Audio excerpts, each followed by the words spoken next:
महाराज जी, महाराज जी, एक बार एकांतिक वार्तालाप में एक किसी साधक ने बोला था कि मैं आपको जान गया हूं महाराज जी। तो आपने बोला था कि मुझे जान जाओगे तो कुछ और जानना बाकी नहीं रह जाएगा। महाराज जी, इसका क्या अर्थ था महाराज जी?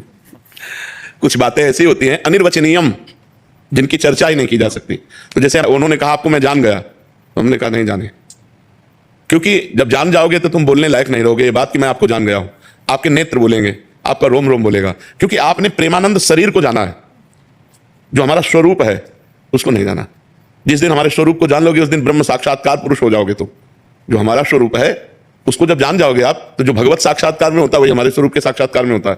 तो हमारे स्वरूप को तो जाना नहीं, क्योंकि जबान से तुम बोल दिए कि मैं आपको जान गया, तो जितना जाना अपने बुद्धि के विषय को जाना, बुद्धि जितना पकड़ पाई उतना ही जाना, मेरे को नहीं जाना। इसलिए कहा था कि जिसके जानने के बाद कुछ जानना बाकी नहीं रहता वो भगवान है।